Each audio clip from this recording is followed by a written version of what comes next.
좀 해가 좀 지났네요. 좀 수년 전에 기독교 단체에서 계속 매년 표를 정해서 그 한 해 금연을 잘 지킬 수 있도록 중점적으로 얘기를 했는데, 한 해에는 이런 표를 정했습니다. 거짓말하지 맙시다. 거짓말하지 맙시다. 근데 생각해 보니까 사회 법으로는 거짓말하는 것이 사실은 물론 그 내용에 따라서 경중의 차이가 있지만 그렇게 큰 죄로 생각이 안 되는 거예요. 살인하거나 상해하거나 강도하거나 이런 것보다. 근데 그러면서도 막상 지키려고 하다 보면 정말 지키기 힘든 것이 이 말씀입니다. 사실 생각해 보면 아무도 못 지켜요. 아무도. 그래서 그러한 세태를 이 노랫말로 쓴 것도 있습니다. 그래서 제가 생각해 보니까 옛날에 제가 들었던 팝송 중에 그런 팝송이 있었습니다. 그게 제목이 Honesty라는 건데, Honesty라는 그래서 그 곡을 찾아봤더니 요즘에 또 다른 가수가 부른 새로운 게 있지만 옛날에 빌리 조엘이 부른 Honesty라는 곡이 있습니다.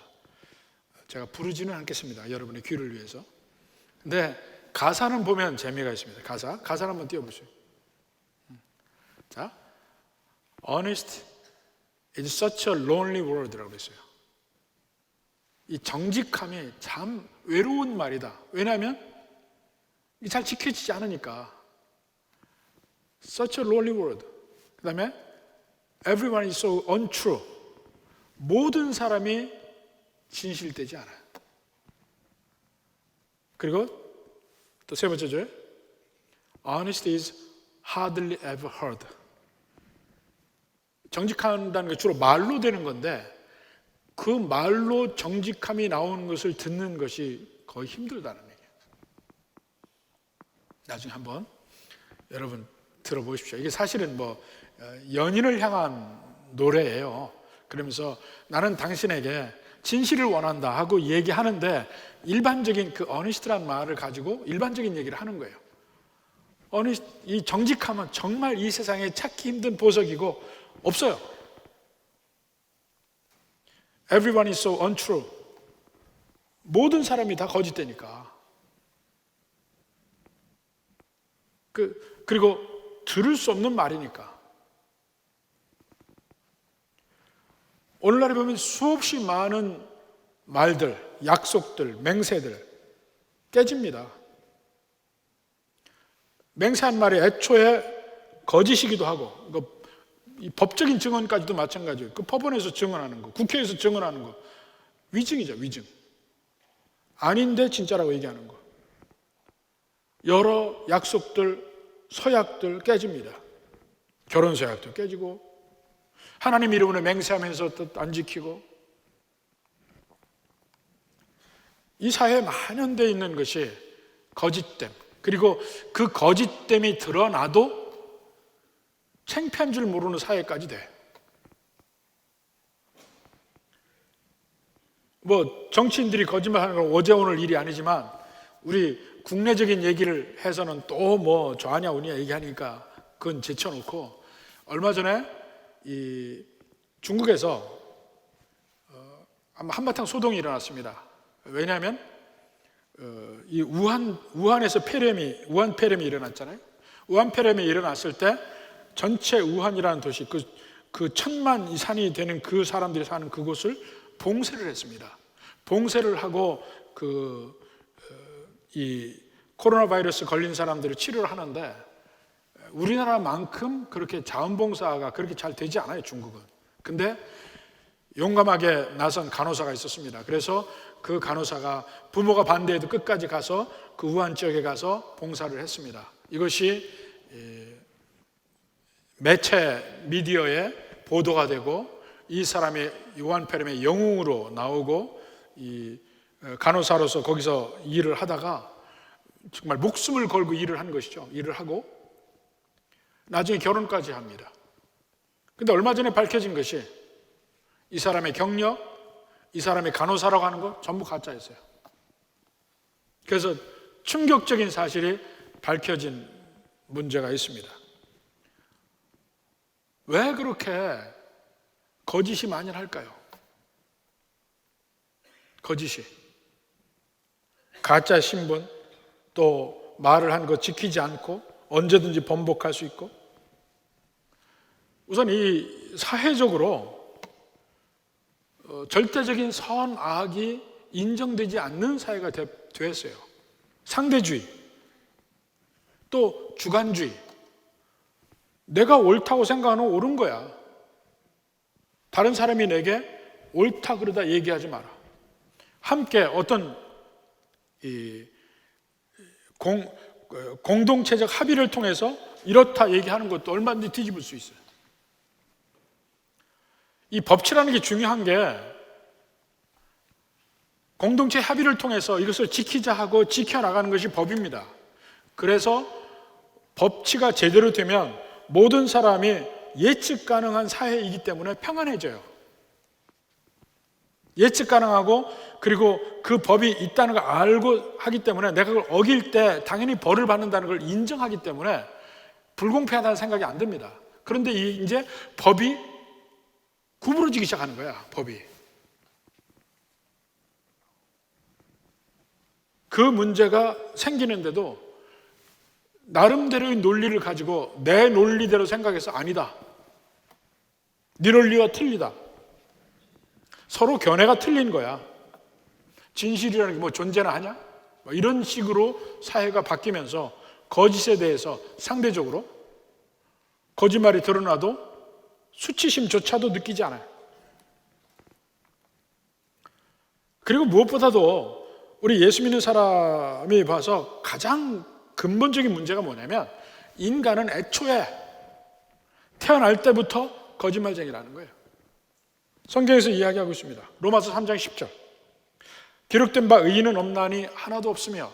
여기서 의인이란 뭔가 의로운 일을 한 사람이라는 의미가 아니고 죄짓지 않은 사람, 무지한 사람이 하나도 없다는 얘기죠. 무지한 사람이 하나도 없는데 그것을 구체적으로 설명하고 모든 사람이 죄인이라는 걸 설명하는데 그 중에 하나 13절에 보면 그들의 목구멍은 열린 무덤이요 그들의 그 혀로는 속임을 일삼으며 그 입술로는 독사의 독이 있고. 입술로 짓는 모든 죄, 입을 통해서 말을 통해서 사람을 죽이기도 하고 말을 통해서 속이고 이걸 통해서 악을 행한다. 그리고 오늘날에 이 컴퓨터와 인터넷이 발달하면서 정보가 넘쳐납니다. 우리는 전에 그저 공중파 방송에서 나오는 뉴스가 전부인 줄 알고 살았어요. KBS, MBC, 그 다음에 SBS 생기고. 근데 갑자기 종편 방송이 생겼죠. 인터넷이 발달하면서 유튜브를 통해서 정보가 몇 백 배, 몇 천 배 늘어났습니다. 확장됐어요. 사실 공중파에서는 뭐 1시간 뉴스를 하면 그것으로 온 세상에 일어난 일을 다 커버해서 이야기할 수 없잖아요. 일부만 얘기합니다. 근데 유튜브에서는 우리가 알고 싶은 정보를 훨씬 많이, 압도적으로 많은 양으로 우리에게 줍니다. 근데 문제는 거기에 상당수가 가짜 뉴스가 껴있다는 거예요. 그걸 구별할 능력이 없어요. 점점 진실을 판단할 능력도 없어지고 진실이 있어도 믿질 않아요. 이런 사회가 된 겁니다. 근데 그것이 오늘날뿐만이 아니고 과거의 예전부터 인류가 시작된 데부터 지금까지 그 거짓은 언제나 존재해 왔고 인간과 함께 살아요. 그러한 와중에 야고보서에서 내 형제들아 무엇보다도 맹세하지 말라는 얘기가 나옵니다. 그러면 맹세하는 문제, 다른 면으로 이야기하면 진실을 말하는 면이잖아요. 맹세라는 것이. 바로 이 면에서 한번 생각해 볼 필요가 있습니다. 먼저 그 성경에서 한번 우리 말하고 진실을 말하고 맹세하는 면에서 성경적 가르침을 먼저 보는데, 구약에서부터 봅시다. 구약에 보면 먼저 맹세하라고 이야기가 나옵니다. 맹세하라. 신명기 10장 20절 봅시다. 내 하나님 여호와를 경외하여 그를 섬기며 그에게 의지하고 그의 이름으로 맹세하라. 여호와의 이름으로 맹세하라.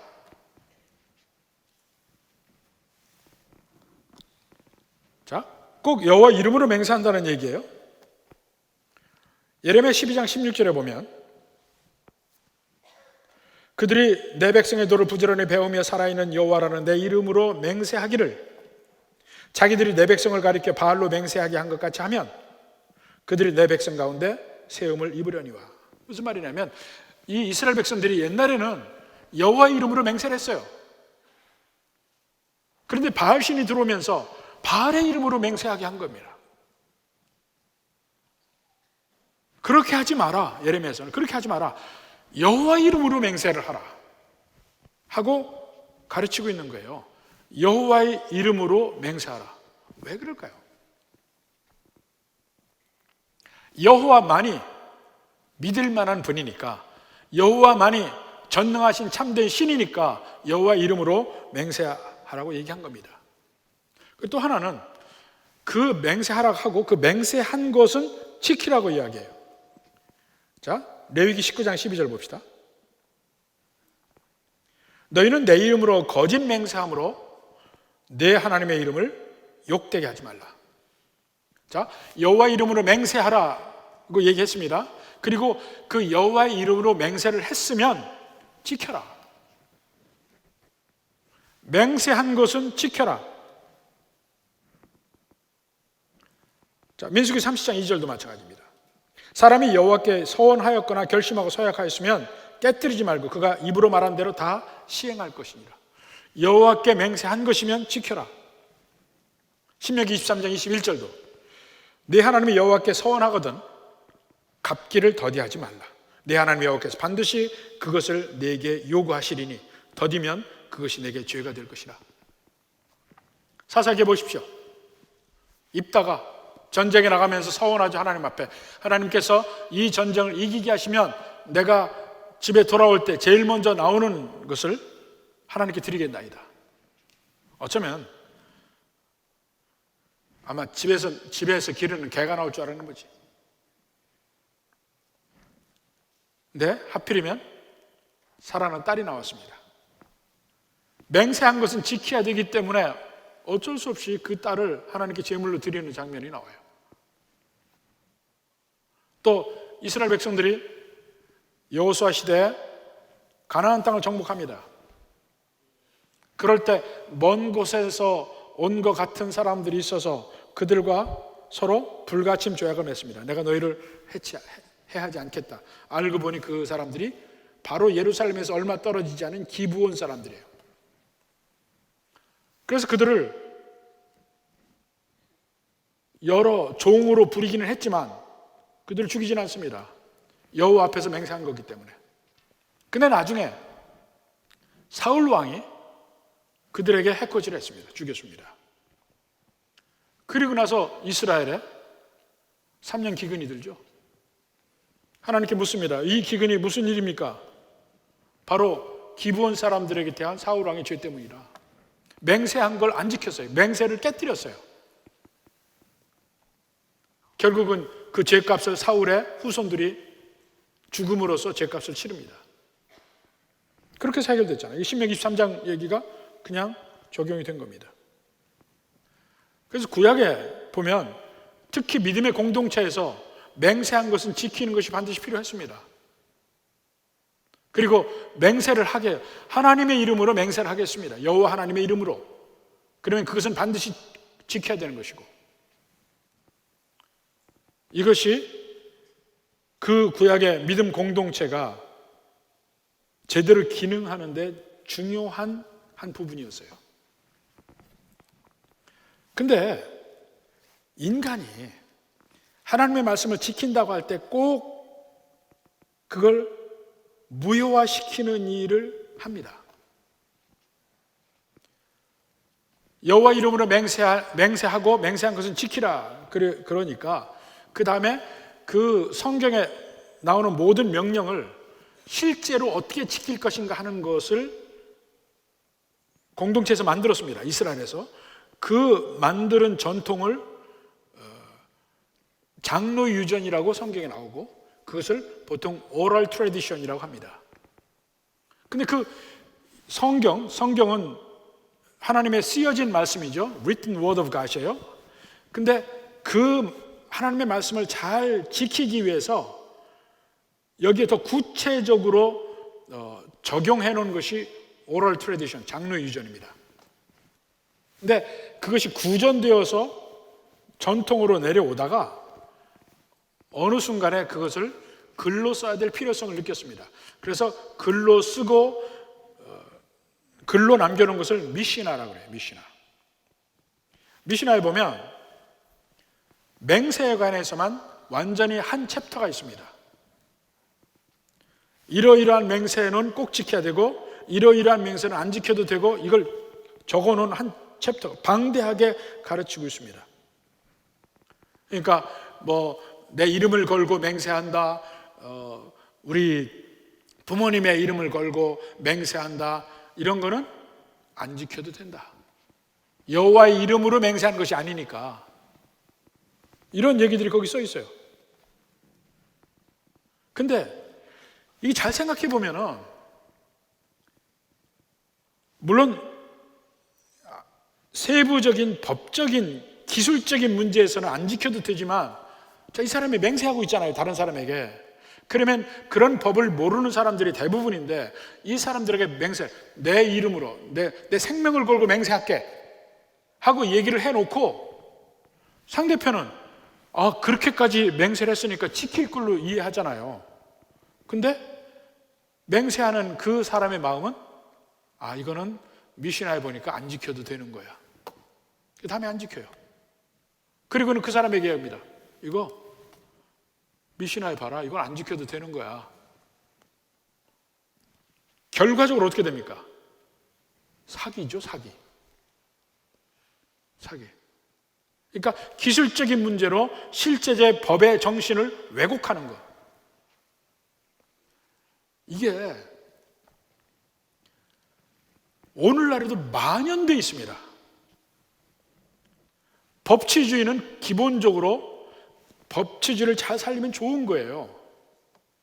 근데 법치주의가 한쪽 극단으로 가면 지금 얘기한 대로 기술적인 문제로 법을 실질적으로 와해시키는 일이 벌어지고 있는데, 우리나라나 미국이나 지금 만연되어 있습니다. 일본도 마찬가지예요. 헌법에 해석을 바꿔서 전쟁할 수 있는 국가로 만들려고 하잖아요. 그 헌법에 정신이 있는데, 지금 제가 말씀드린 대로 내 생명을 걸고 맹세할게, 이건 안 지켜도 된다니까요. 근데 듣는 사람에게는 지켜야 되는 것처럼 들리잖아요. 법을 그런 식으로 보는 거예요. 랍비들의 가르침, 법을 실제로 무효화시키는 사람이 누구냐면 법의 전문가들이에요. 그들이 법을 무효화시켜요. 지금 얘기한 그 기술적인 문제를 파고들어서 살인자도 살인자 아닌 것처럼 만들고, 미국의 오제이 심슨이 그랬죠. 분명히 살인해서 누구나 다 알아. 근데 법률의 기술적인 문제를 가지고 그걸 뒤집어요. 랍비가 이야기합니다. 예루살렘을 걸고 맹세하면 안 지켜도 되는데, 예루살렘을 향해서 맹세하면 지켜야 된다. 거기에 성전이 있고 여호와 이름이 거기 있기 때문에. 아주 기술적인 문제를 얘기해요.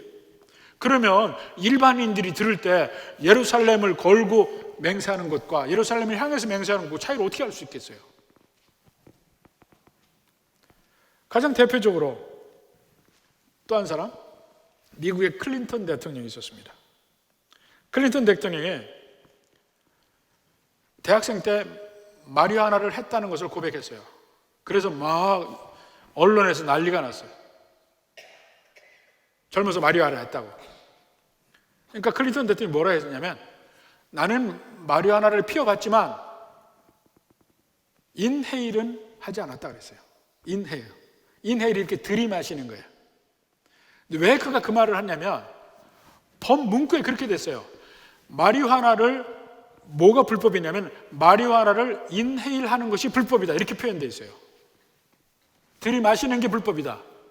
근데 마리화나를 피웠는데 자기는 인헤일 안 했다. 일반인들의 보기에는 그게 그거지. 그게 그거죠. 근데 기술적인 문제로 들어가면 법에 인헤일이라고 돼 있으니까 인헤일만 안 하면 될 거 아니냐. 이런 식으로 법률 전문가들이 실질적으로 법을 무효화시켜 가는 거예요.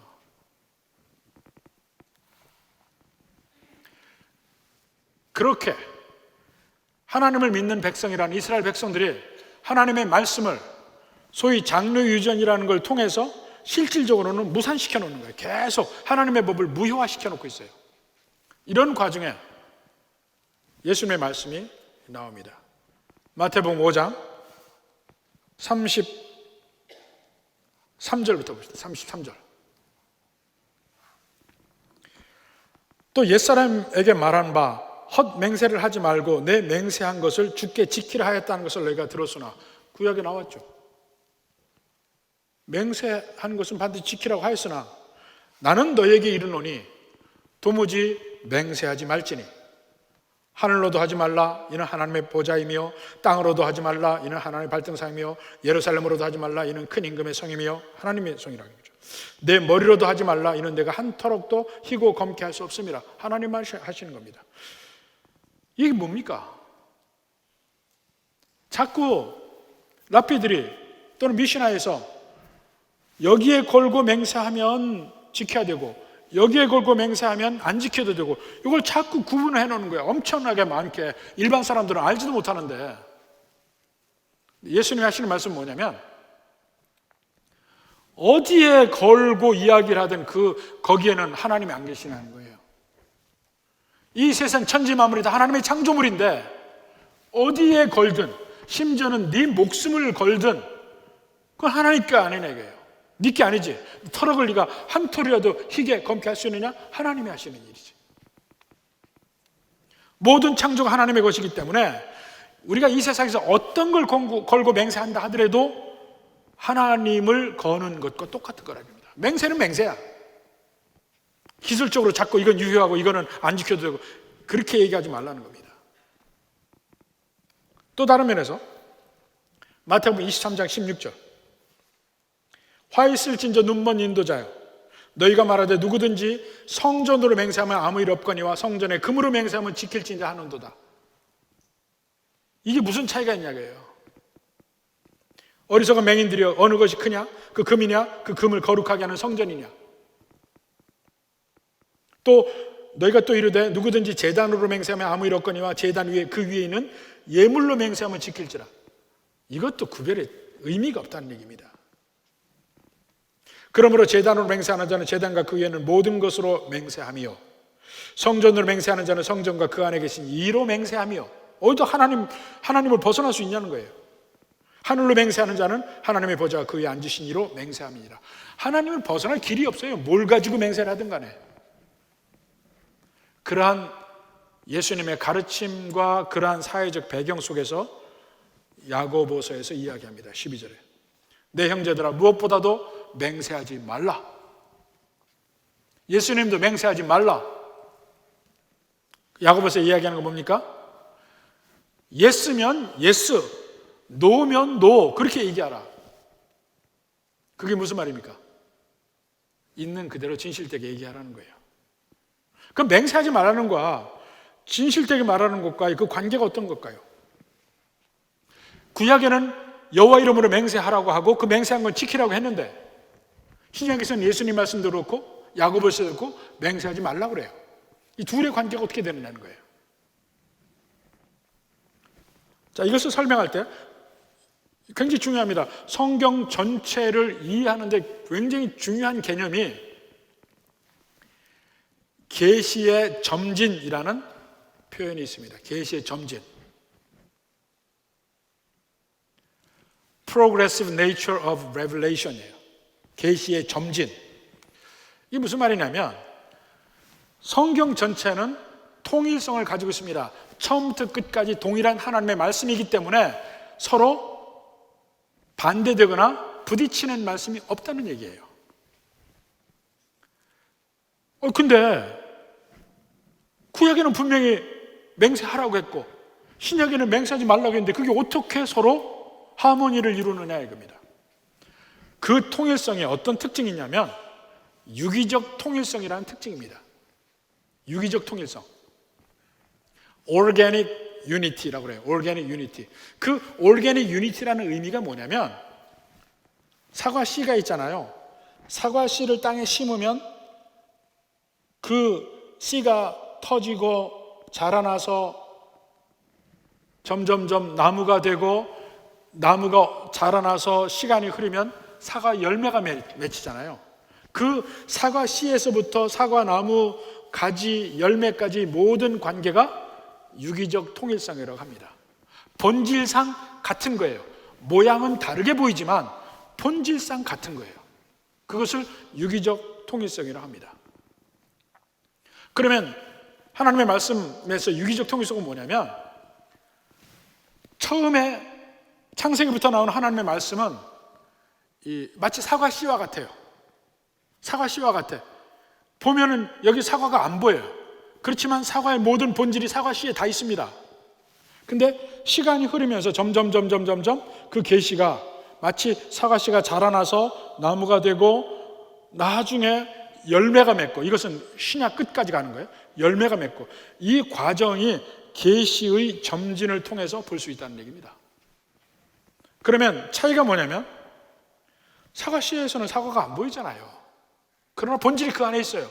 그걸 찾아내는 겁니다. 하나님이 구약에서, 구약도 초기, 중기, 후기로 나누지만 신약에서도 오순절 전과 후로 나누어요.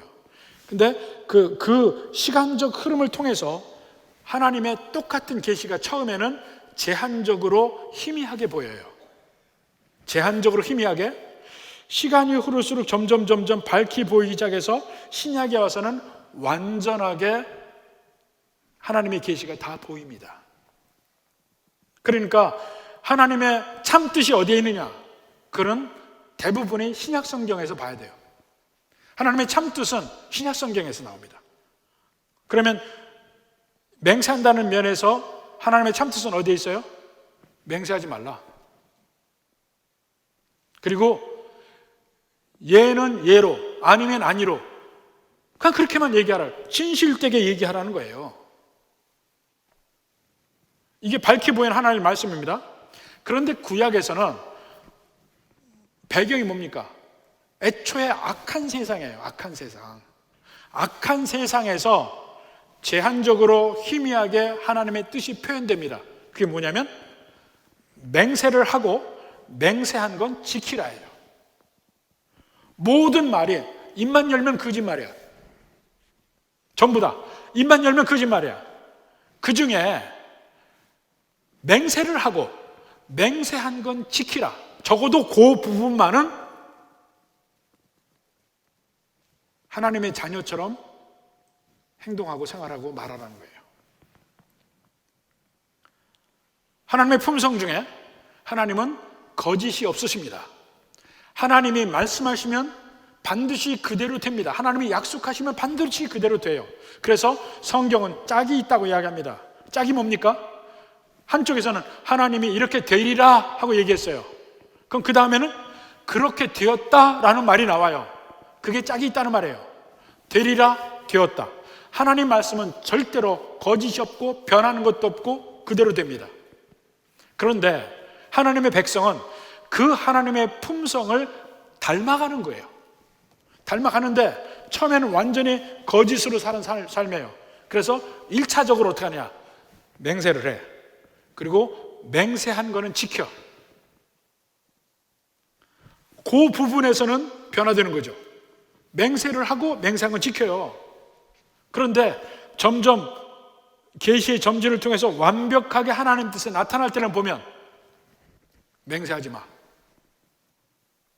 예는 예로 하고 아니면 아니라고 그래. 이게 무슨 말입니까? 이 사람들을 이렇게 상대하다 보면요, 이 사람은 좀 믿을 만한 사람이다, 이 사람은 조금 믿어서는 안 되는 사람이라, 이렇게 판단하잖아요. 그 중에 하나가 뭐가 있냐면, 혹시 여러분 중에 그런 사람인지 모르겠습니다만, 솔직히 말하면 이거 자주 말하는 사람은 믿어서는 안 됩니다. 예? 솔직히 말하면 이게 입에 발린 사람이 있어요. 그 사람은 믿을 사람이 안 돼요. 자기가 거짓말을 밥 먹듯이 하니까 상대편에게 진실되다는 걸 자꾸 인식시켜주기 위해서 솔직히 말하면 얘기를 계속 하는 거예요.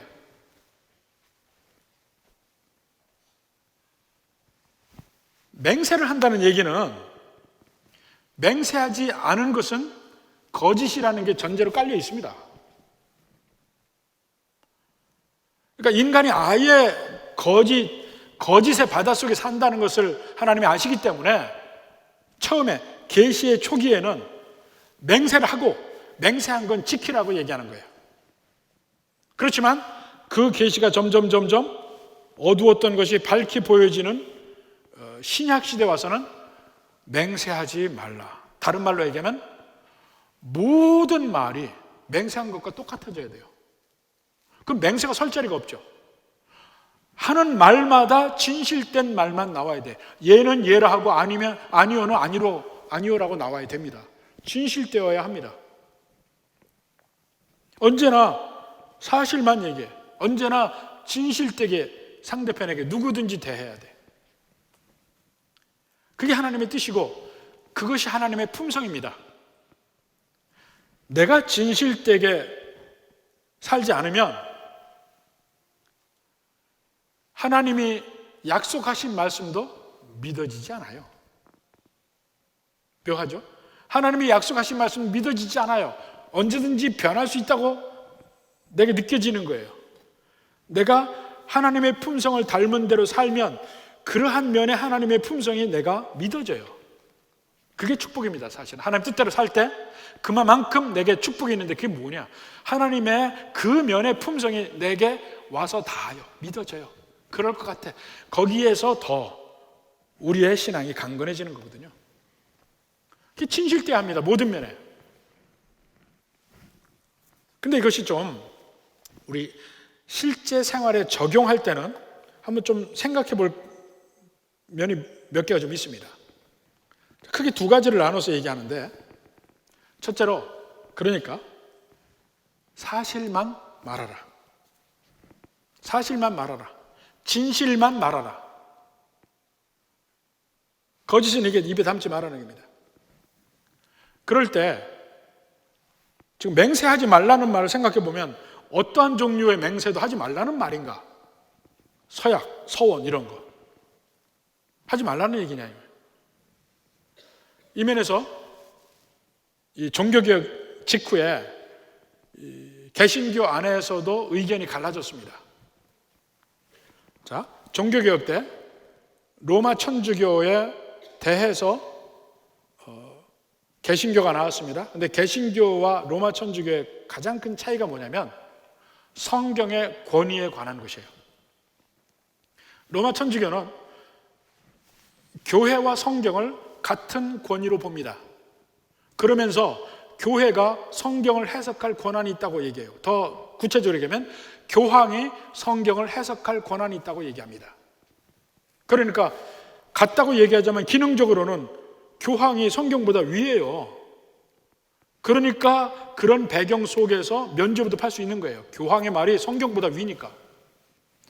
거기에 반발해서 개신교가 나오는데, 개신교의 가장 큰 특징이 뭐냐?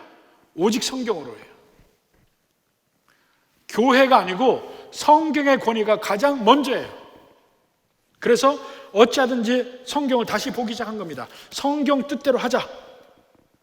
이렇게 할 때 개신교 안에서 이 성경을 보는 관점이 갈라져요. 어떻게 갈라지느냐? 로마 천주교와 가장 가까이, 그렇게 바뀌지 않고 성경의 권위를 인정한 교단에서부터 가장 멀리 간 교단까지 있어요. 이 스펙트럼이 있습니다. 그러면 가장 가까운 교단은 어디냐면 영국의 성공회 예배를 드리면 천주교 예배와 비슷해요.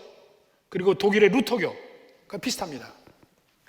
중간쯤 오면 장로교가 있어요. 말씀 중심의 예배를 드리면서 동시에 성례도 중요하게 생각하고 어느 정도 수용하는 면이 있습니다. 완전 반대로, 천주교가 완전 반대로 가는 데가 제세례파라고 합니다. 제세례파, 에나베프티스트라고 하는데 원래는 침례교도 이 중에 속해 있고 한데 제세례파, 제세례파의 가장 대표적인 인물은 쥐빙글리입니다. 장로교회는 켈빈이고 루터교회는 루터가 있고. 그런데 이 제세례파가 지금 많지는 않아요. 지금 미국의 퀘이커나 옛날에 유럽의 모라비안이나 이들이 제세례파인데 이 사람들은 모든 교회의 예식이나 이걸 다 부정합니다. 그리고 이 면에서도 맹세하지 말라고 했으니까 어떠한 종류의 서약이나 서원이나 맹세도 다 거부해요. 근데 다시 우리가 성경을 보면 맹세하지 말라고 얘기했대서 모든 종류의 맹세, 서원까지 다 없애는 건 아니었어요. 예수님의 행적을 보면 예수님도 맹세를 인정한 면도 있습니다. 예를 들어 보면 마태복음 26장 63절. 예수님이 마지막 잡히시던 밤에 대제사장의 집에서 재판받는 광경입니다. 대제사장이 물어봐요. 질문합니다. 그때 예수님이 침묵하셨어요. 예수께서 침묵하시거늘 대제사장이 이르되 내가 너로 살아계신 하나님께 맹세하게 하노니, 예수님께 얘기하는 거예요. 하나님의 이름으로 맹세하라 얘기해놓고 내가 하나님의 아들 그리스도인지 우리에게 말하라, 맹세를 시키고 얘기하는 겁니다. 그러니까 예수님이 그 다음에 뭐라 했냐면 내가 말하였느니라. 대제사장 말 그대로 돌려보면 내가 하나님의 이름으로 맹세하노니 내가 하나님의 아들 그리스도라 하고 한 말이에요. 법적 용어, 법적으로 이러한 종류의 맹세는 예수님이 인정하신다는 얘기입니다. 바울도 자기의 진실된 마음을 간절히 표현할 때 맹세의 표현을 씁니다. 고린도후서 1장 23절. 내가 내 목숨을 걸고 하나님을 불러 증인하게 하노니, 일종의 두 증인을 세운 겁니다. 자기가 증인이요 하나님이 증인이요. 증언하게 하노니 내가 다시 고린도에 가지 아니한 것은 너희를 아끼려 함이라. 자, 우리가 고린도전서 고린도후서 할 때 고린도 교회와 바울이 갈등이 많았죠. 근데 고린도 교회에서 바울에 대해서 비방하는데 비방하는 말 중에 하나가 저 바울이 사꾼이라 한번 우리한테 왔다가 가고는 겁나서 못 온다, 이런 식으로 바울을 헐뜯고 비방했습니다. 그러니까 바울이 자기의 간절한 마음을 나타내기 위해서 내 목숨을 걸고 얘기하고 하나님의 이름으로 얘기하는데 내가 안 간 것은 오히려 너희를 아껴서 안 간 거라, 그 진심을 이야기하기 위한 간절한 마음으로 맹세하고 얘기하는 거예요. 그러니까 이런 경우는 있습니다. 그러니까 이런 특별한 경우에는, 그리고 사람이 공직에 취임할 때 선서하잖아요. 그것도 맹세의 일종이에요. 또 교회에서 서약하잖아요. 세례를 받을 때도 서약을 하고 또 장로, 집사, 권사 취임하고 할 때도 서약을 하고 다 하잖아요. 도무지 맹세하지 말라는 것과 부딪히지 않습니다. 이런 극히 일부분의 것을 빼고는 우리는 언제나 진실될 필요가 있다.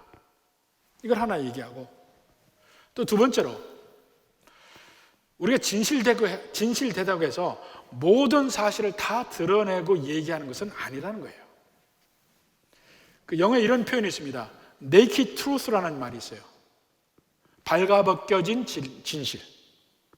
naked truth는 사실은 좋은 의미는 아니에요. 좋은 의미는 아니에요.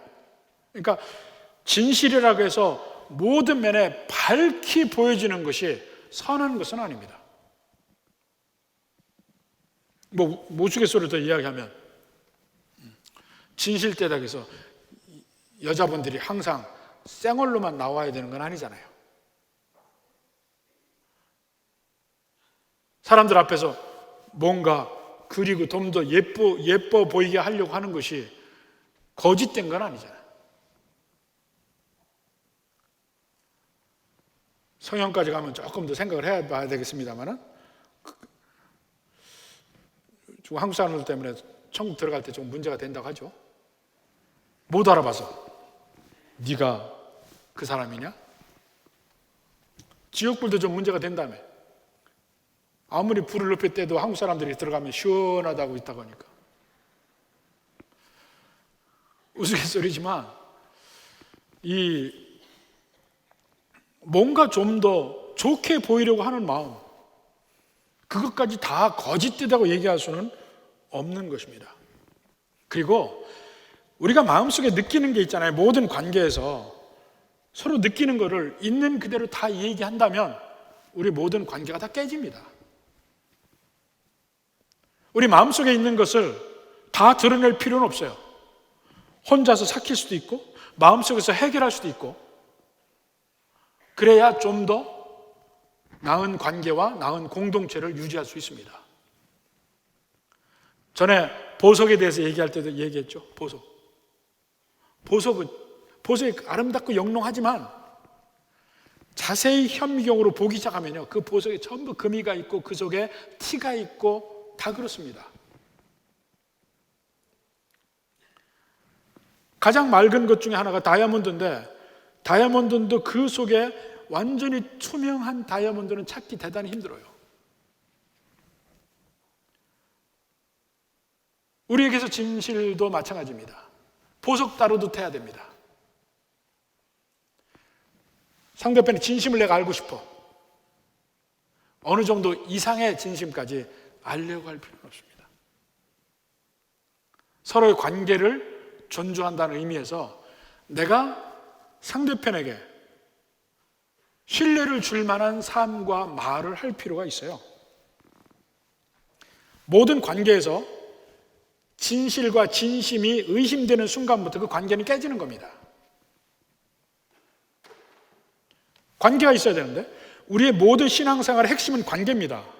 하나님과 나와의 관계도 진실된 관계여야 되고, 우리끼리의 관계도 진실된 관계, 가정도 이 교회도 이 사회에서도 이 관계에서 서로 상대편을 믿을 수 있어야 비로소 관계가 형성이 되고 공동체가 형성이 되는 겁니다. 그리고 그러한 관계 속에서 행복해지고 천국이 있는 거예요. 출발점이 뭡니까? 내가 신뢰할 수 있는 사람이 돼야 합니다. 신뢰할 수 있는 사람이라는 개념은 내가 진실된 말에서부터 시작합니다. 그건 맹세할 필요가 없어요. 꼭 법적으로 해야 될 것 이외에는 내가 맹세할 일이 없어요. 왜냐하면 내가 하는 말이 다 진실이니까. 오늘 본문에 얘기하는 말은 바로 그겁니다.